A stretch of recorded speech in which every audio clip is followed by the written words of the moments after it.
歡迎各位老友光臨風水齋。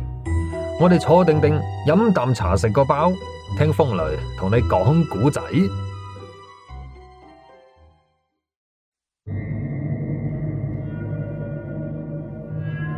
第155章，你養我咩話？叫我養你？你傻咗啊？咁嘅嘢你都講得出？你如果唔養我，咁呢件事就冇得傾。如果你真係有本事嘅，你嚟啦！就算你將呢個女人殺咗，我都冇所謂。呢個世界上女人大把，我再重新換一副身體咪得咯。就喺個玉仙娘娘講嘢嗰陣，我已經係拍出咗幾道黃符啦，直接將燕咸玉個身就封印咗起身啦，自然亦都將個玉仙娘娘就封印咗喺裏邊啦。玉仙娘娘就好認真咁講啦：白夏，我有我嘅手段，你鬥唔過我嘅，但只要你應承養我，我就可以從呢個女人身體度行出嚟。好，咁啊睇下點。白夏，你唔好唔記得，我而家係燕咸玉。你覺得燕咸玉嘅阿爸阿媽同埋啲親人會信你嘅說話，定係話會信我嘅說話？只要我嗌一聲，佢屋企嗰啲七大姑八大姨冚唪唥都會嚟揾你嘅麻煩。你覺得單憑你一把口可以講得過佢哋啊？聽到佢咁講，我都窒咗一窒。嗱，佢講嘅都係事實啊，呢一點我明顯就贏唔過佢噶啦。只要佢到時係一哭二鬧三上吊，燕咸玉佢嗰啲屋企人肯定係同我死過都得啦。嗱，呢樣嘢就都係幾麻煩嘛，我冇可能就對佢哋啲屋企人動粗噶。於是個玉仙娘娘又講啦嘛：你唔好唔記得，我係玉仙娘娘。想當年嗰個南海居士都冇能力殺我，你話你有幾大本事？如果你願意養我嘅話，咁我都唔會虧待你。我有好多好處可以俾你。呢一筆買賣對你嚟講係穩賺唔蝕，你攝高枕頭考慮下先。哼，你只不過係從屍身裏邊誕生出嚟嘅一道空靈啫，你仲可以俾啲咩好處我啊？本座乃係玉仙娘娘，喺我手入面寶貝大把，我嗰啲寶貝全部都係珍品，是但掉一件俾你，都夠你受益一世。係？你真係有可以令我受益一世嘅寶貝？嗱，如果真係有啲咁嘅珍寶呢，咁我暫時應承佢又何妨呢？玉仙娘娘就反問啦噃：咁梗係真嘅啦。哼，你唔記得我係邊個啦咩？我就擰咗下頭，之前聽村裏邊嗰啲老人家講啊，嗰啲傳聞都係參差不齊嘅，除咗知道佢個名之外，其他信息仲真係唔知道噃。個玉仙娘娘啊，有啲囂張咁啊，好得戚咁講啦。咁你同我豎起兩隻耳仔聽清聽楚，我叫玉仙娘娘。300年前，我係玉仙教嘅教主，巔峰期間，我底下有成千嘅弟子。玉仙教？我皺咗下眉，喺我腦海裏邊啊，並冇呢個名噶噃。呢個女人多數都係吹水噶啦。個玉仙娘娘啊，接住又講：乜你連玉仙教都唔知？咁九玄宗你聽過啦啩？玉仙教對外就九玄宗，而我就九玄宗嘅宗主玉仙娘娘。切，魔教嚟啫。魔教呢兩個字，我就脫口而出啦。九玄宗我就知啊，因為聽阿爺都講過好多次噶啦，係魔教嚟嘅。呢個魔教呢，喺玄門裏邊做嘢就亦正亦邪噶噃，行事就完全係憑借住自己嘅喜好嚟噶。關於佢哋嘅名聲，其實就唔算好好。咁呢個玉仙娘娘居然就係300年前九玄宗嘅宗主，點聽都覺得佢喺度吹水嘅啫。堂堂九玄宗嘅宗主，竟然係俾人裝入個棺材裏邊鎮壓住，呢個就有啲難以想象嘛。而且聽阿爺之前講，呢個九玄宗當年啊，都算好勁噶啦。佢哋嘅宗主有乜可能係俾人監生啊捉住鎮壓啦？玉仙娘娘聽到我話魔教啊，佢就有啲唔爽啦。我呸！咩魔教啊？嗰啲係人哋生安白做嘅。我執掌九玄宗嘅時候，冇做過一件嘅壞事。係咩？你既然係九玄宗嘅宗主，做咩又會俾南海居士鎮壓住啊？玉仙娘娘就沉默咗一陣，過咗好耐，佢先至慢慢咁講。當年如果唔係我中咗嗰個賤人嘅奸計，中埋佢嘅埋伏，之後又俾人趕出咗九宗園。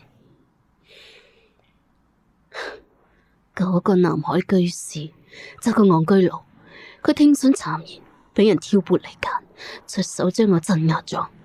哼，佢想殺我冇咁容易，我估佢而家都化為灰燼啦啩。嗱，從佢講嘅嘢裏邊啊，聽得出一啲嘢啦。呢個女人仲可能係真係九玄宗嘅前任宗主喎。當年阿爺同我講嘅嗰啲野史嗰陣，隱約都提到咗咁樣一回事噶。等到個玉仙娘娘停低咗嘴啦，我就講：咁既然你係俾人趕走嘅，你仲有啲咩寶貝喺身啊？想呃我？冇咁易。你知啲乜嘢啊？當年我執掌宗主嘅時候，我收埋咗好多嘢嘅，嗰啲嘢全部都俾我收埋晒。嗰個賤人又點會知道我收埋嗰啲嘢？咁好，我睇你個樣都唔信我噶啦，咁我先攞少少甜頭出嚟俾你試下。你手上應該冇乾坤法器啩？我曾經有一件乾坤法器，收埋一個地方，我可以先俾你揾到嗰件乾坤法器，用佢嚟驗證我講嘅說話係真抑或係假。我眼神一閃，嗱，乾坤法器裏邊係有須彌戒指嘅，係自成一個空間嘅，絕對就係無價之寶。對於嗰樣寶貝啊，我都唔知恨咗幾耐噶啦。但係我就冇即刻應承佢噃，而係繼續問：你要我養你？點樣養法啊？呢個世間咁多男人，做咩係都要揀我？如果你真係咁多寶貝，大把人想養你啦。嗱，我有原則噶噃，我冇可能去為咗啲寶貝出賣我嘅靈魂同埋肉體噶。呢個世界上嘅男人的確係多，但係你話有幾個可以成大事嘅？你見唔到我而家呢個濕滯樣，唔通我仲唔為自己打算啊？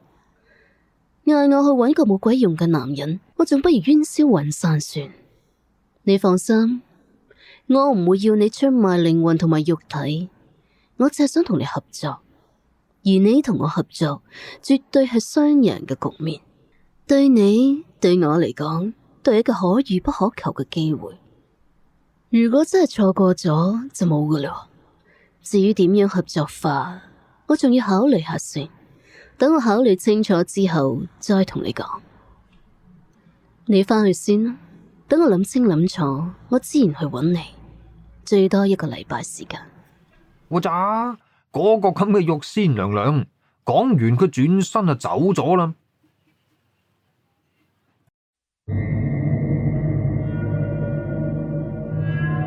第156章，白客，你係咪玩嘢啊？好啦，嗱，望住玉仙娘娘瀟灑離去嘅背影，我就 call 撈耶啦。呢隻衰鬼啊，特登啊，佢見到我心喐啊，佢就唔睬我，就吊我胃口吧。我就爆咗一句啦：好，你好嘢。如果你攞唔出足夠嘅好處俾我，你睇我打唔打爆你個頭啊！呢陣其實我手上就揸住玉仙娘娘嘅骨灰啊，仲有佢一條頭髮，並唔係話唔可以對佢採取行動噶嘛。只要佢去咗我地頭啦，我就絕對可以撳住佢。於是乎，第2日一早我就同燕海就告辭啦。燕生啊，既然你個女依家都冇事啦，咁我就走先啦。多謝大掌櫃，今次出手相助啊！大掌櫃，嗱，如果以後你有用得着我嘅地方呢，你就即管開聲啊，我一定會盡全力嚟相助嘅。嗰個燕海就好客氣啦，仲俾咗一大筆報酬我。咁我就帶住舒朝月就走啦。離開嗰陣就並冇同玉仙娘娘撞過面，佢條友啊特登匿住唔同我見面嘅。咁啊，等到我哋翻到咗風水齋啦，嗰口由雷擊木整成嘅棺材已經送到咗，我就好驚訝咁問：咦，青岩，你仲喺度嘅喂？你唔使翻去上班咩？我見你出咗去，冇人幫你睇住呢度，所以我先至留低啫嘛。嗰隻衰妹就笑騎騎咁望住我對住佢就反咗個白眼。趙青涵又講：白客啊，你整乜鬼嗌我送棺材翻嚟啊？幾唔老禮！嗱，嗰口棺材就係佢親自簽收噶噃。我聽到佢咁講，隨口就話啦：操，唔識嘢啊你！嗰口棺材係好犀利嘅，用錢都買唔到啊！講完，我就先將口棺材搬入咗我嘅庫房裏邊啦。趙青涵就覺得好奇怪啦。嗱，佢對我今次嘅經歷呢就好鬼有興趣噃，好想去聽我講噶啦。只不過我就求其幾句就敷衍咗過去。跟住我就開始諗起啦，玉仙娘娘佢話要嚟我嘅地頭嚟同我傾合作噃。我要布置一下至得，咁樣嘅話，先至可以幫我爭取最大嘅利益。而呢個風水齋呢，係暗含風水之道，又布置咗無數嘅法陣。只要我稍加運用，就可以將呢度嘅風水力量加持喺我嘅身上。咁我嘅道行就可以瞬間就提升好多噶啦。所以講喺我嘅地頭同我鬥，我嘅優勢就好大。咁啊過咗冇一陣，捉妖師啊，又是打電話嚟催趙青涵啊翻去啦。今次佢就冇得匿啦，唯有就好唔捨得咁啊走人啦。嗱，根據佢臨走嗰陣時講嘅，佢今次翻去呢係有一個好特殊嘅任務要執行，係要一段好長嘅時間啦，先至可以翻嚟探我哋啦。咁喺送走咗趙青涵之後，我就嗌咗舒朝月同埋徐蓮過嚟，同佢哋講咗一下玉仙娘娘嘅事啦。咁嘅呢個玉仙娘娘，佢身上肯定係有住唔少寶貝啊！我哋要盡可能咁喺佢身上挖到更多嘅好處。依家就咁安排一下先呢，到時你哋就咁。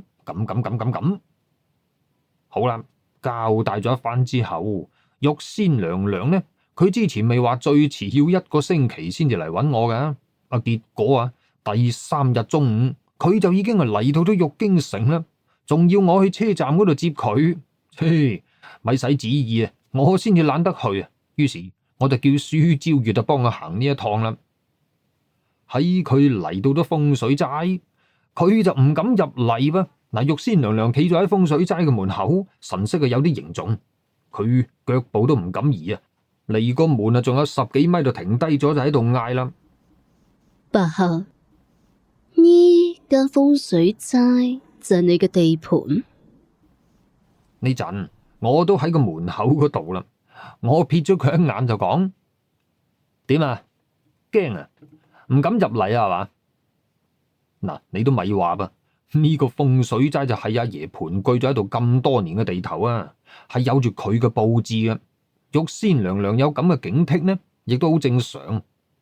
只見玉仙娘娘呢陣一變面啊，笑笑口咁啊講：呢笪地方都幾巴閉，但我諗一定就唔係你佈置出嚟嘅。嘿嘿，你話知係咪我佈置出嚟啊？呢度就係我嘅地頭啦。點啊？冇膽入嚟啊？咁啊翻轉頭咯，唔送啦。講完我就大踏步就擰轉身就行翻入屋啦。話玉仙娘娘再次就望咗風水齋一眼，佢嘅面色啊又是凝重咗起身啊。佢猶豫咗好一陣，先至咁行入嚟。入到屋呢，我就坐咗喺太師椅上邊啦，大馬金刀咁啊坐正喺度講：點啊？既然你都嚟咗啦，咁我哋就好好咁傾下啦。點啊？有啲咩寶貝啊？你啲寶貝啊收埋咗喺邊噶嘛？你呢份人真係老實唔客氣，一上嚟兜頭兜面問人哋嘅寶貝，你點解唔講下打算點樣養我呢件事？合作係公平嘅，只要你俾嘅好處我先至有好處俾你噶嘛。單方面嘅付出冇可能。呢度係我嘅地頭啊！你都嚟到啦，就要聽我噶啦。如果你識做，我都識做嘅。玉仙娘娘啊，面色一變，把聲啊突然間提高咗幾度，就喺度嗌：想同我出蠱啊？你就唔驚我殺咗呢個女人？啊喂，你中意殺咪殺啦，我又唔係神仙，我都會有失手嘅時候噶嘛。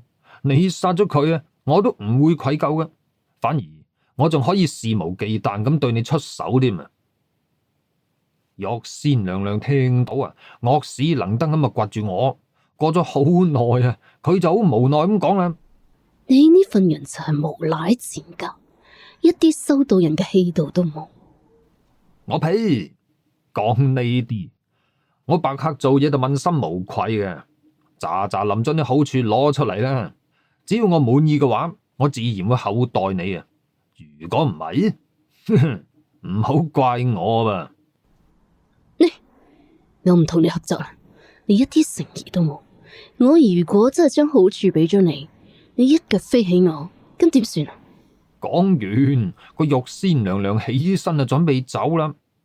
而我就照樣啊坐咗喺太師椅上邊，好鬼淡定咁啊望住佢。我一啲挽留佢嘅意思都冇，是因我睇死佢啊，絕對就行唔出呢個大門。咁啊果然啦，當玉仙娘娘行出去10幾步之後，佢突然間就一聲悶哼啊，跟住就揞住個腦，哇！成個樣就好痛苦咁嘅款，差啲就踎埋喺度噶啦。玉仙娘娘呢陣佢好火爆啊，跟住就喺度尖叫：巴克，你真係好卑鄙，竟然同我玩陰嘅！嗱呢陣呢，我先至悠悠閒咁啊講啦：玉仙娘娘啊，你都唔係唔知自己咩事噶，你只係一隻從屍體裏邊誕生出嚟嘅邪靈啫。我就算殺咗你，都係天經地義嘅。點啊？想留翻條命仔嘅，咪乖乖地將啲好處攞出嚟咯。嗱，我保證啊，只要你嗰啲寶貝令到我滿意嘅，我都唔會虧待你嘅。嗱，你唔使掙扎啦，喺我地頭，你點掙扎都掙扎唔出去嘅。想吔少啲苦啦，就咋咋林按照我講嘅去做啦，咁樣大家都好啊。呢陣主動權已經係揸咗喺我手上噶啦，而嗰個玉仙娘娘都仲未識死嘛，仲喺度奮力喺度抵抗住。發你嘅春秋大夢，我絕對唔會俾啲好處你嘅。你咪使旨意，想喺我呢度攞到任何嘅嘢。其實佢呢陣啊，已經係谷到就快爆咁滯。嗱，嗰晚呢，明明我哋係傾得好地地嘅，做咩今日我啊變卦咗啊？嗱，佢曾經嘅身份顯赫，好高傲噶嘛，佢邊度願意啊臣服於我呢？見到佢咁嘅樣，我就忍唔住長嘆咗一聲啊！唉，何必啦？你呢啲咁嘅衰鬼啊，敬酒唔飲啊，飲罰酒。嗱，唔好怪我啦嘛。我起身就慢慢行到啲玉仙娘娘嘅身邊，一嘢就捏住咗佢條頸，直頭好似麻鷹捉雞仔咁啊，成件啊滴咗起身，跟住就大步就行向咗後院。嗱，我暗中布置嘅後手呢，將佢就壓到啊死死實實，佢根本就無力反抗，已經係成為咗個砧板上嘅魚肉啦。玉仙娘娘呢陣啊慌啊，係咁喺度大嗌：巴克，你呢個混賬，你想點？我話俾你聽，你千祈唔好亂嚟，呢個係人哋嘅身體嚟嘅。孤男寡女，你話我想點啊啦？呢陣我亦都露出咗邪惡嘅笑容啦。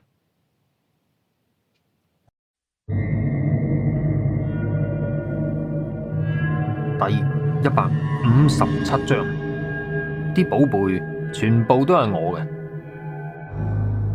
好啦，嗱，我拎住個玉仙娘娘去到咗後院，一嘢將一塊黃布就揭開咗噃，下邊啊就係一個八卦法壇。但呢個法壇呢，我啊足足整咗成日啦，特登就留俾佢用啊。我將燕鹹玉就掟咗落地，用紅繩就捆住咗佢四肢。嗱，如果可以救出燕鹹玉呢，我絕對會盡力而為啊！一條生勾勾嘅生命，如果就喺我嘅面前就咁就冇咗，我絕對會覺得好可惜。我冷眼望咗一嘢個玉仙娘娘，跟住就講：唔使驚啊，我唔會對你點嘅，我只不過係想將你嘅元神從人哋嘅身體裏邊夾硬勾出嚟啫。爸，你呢個賤人，一啲都唔講究，又冇口齒。嗰日晚黑，我哋咪講好晒咯，你做咩要變卦？玉仙娘娘聽到就大嗌啦！嗱，佢覺得喺呢個地方就有一股莫名其妙嘅力量將佢鎮壓住，有咗嗰股力量，佢根本係喐唔到。咁如果換一笪地方呢？就算我有咁嘅布置都好，想將佢擒住亦都冇咁容易。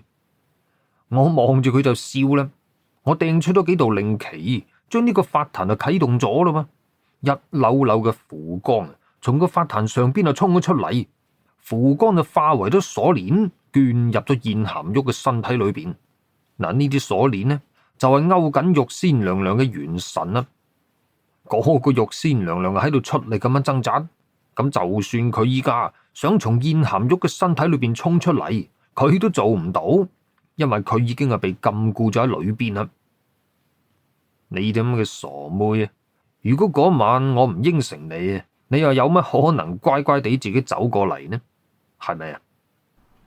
我都同你講咗我哋合作噶啦，你將個法壇切咗佢，我即刻話俾你聽，我收埋嗰啲寶貝喺邊度。遲啦，等到我將你嘅元神勾出嚟，你所有嘅秘密都係我噶啦。我使乜同你合作啫？嗱，其實我呢個作法呢係有啲邪惡噶，只不過一諗到對方係一個邪靈嘛，咁就冇所謂啦。接住個玉仙娘娘就開啟咗呢個潑婦罵街嘅模式，不禁咁喺度怒哮咆哮住。可惜佢講嘅嗰啲嘢全部都俾我無視晒啊！過咗幾分鐘之後，玉仙娘娘就一聲慘叫。佢嘅元神就俾我嘅符光鎖鏈就鎖住咗啦！白夜婆，同我出嚟啊！符光鎖鏈從燕鹹玉嘅身體裏邊啊，唰聲就飆出嚟啦！玉仙娘娘嘅元神監生啊，俾我掹咗出嚟，佢一啲都掙扎唔到，條鎖鏈啊紮得佢好結實。嗱，之前燕鹹玉嘅魂魄就俾玉仙娘娘就困咗喺個身體裏邊啊！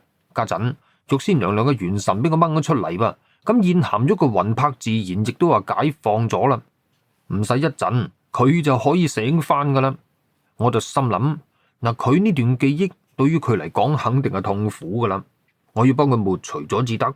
於是我就並住劍指喺燕鹹玉嘅眉心嗰度就畫咗幾道符，跟住念咗一道咒語，就將佢呢段時間嘅記憶就抹除咗。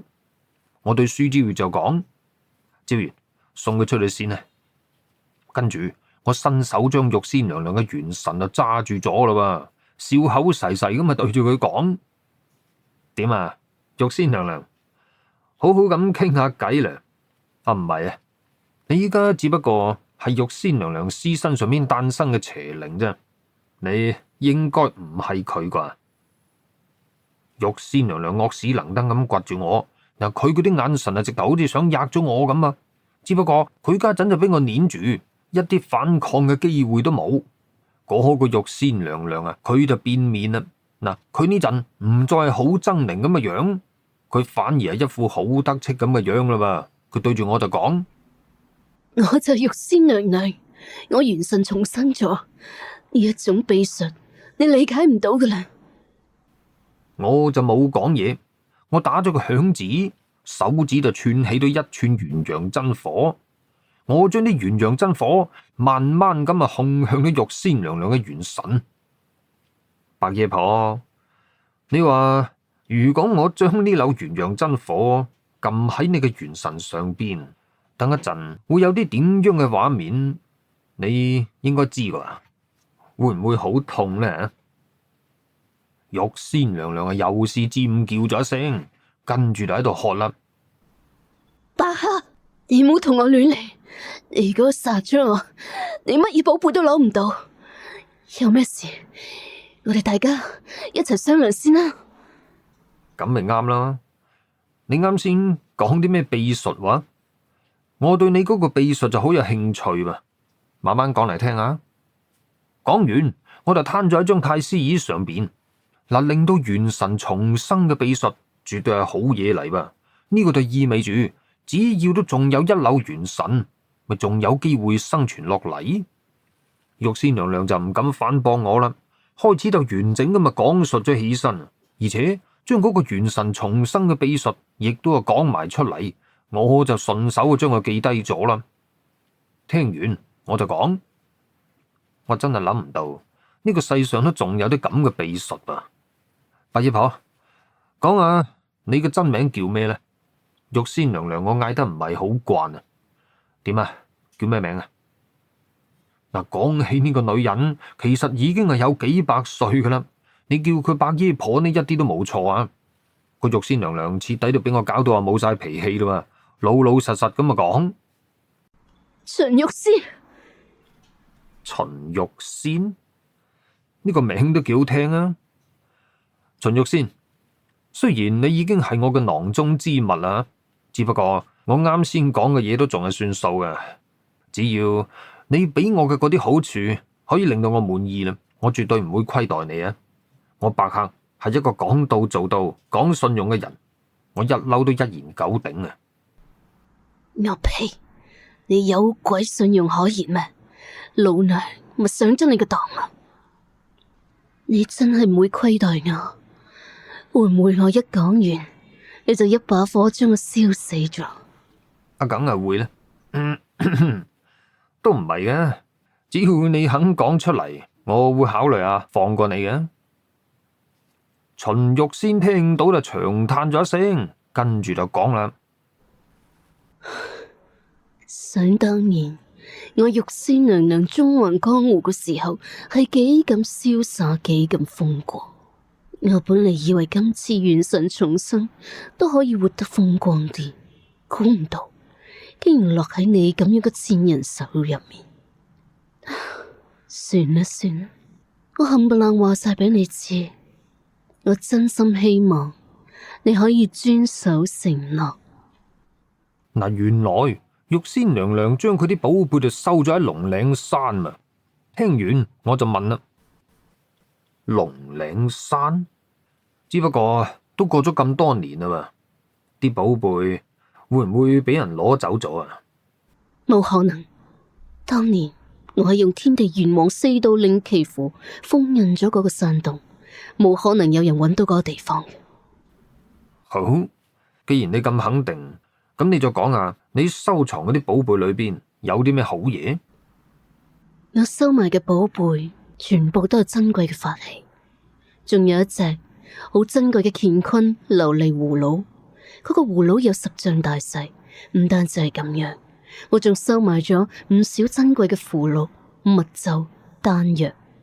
嗰啲丹藥冚唪唥都係上古流傳落嚟，可以養血補氣。係咪先？好，咁依家嗰啲嘢全部都係我噶啦嘛？你都咪話，聽完佢講嘅嗰啲嘢，我仲真係好心喐啊！嗱，確實係好嘢嚟噶。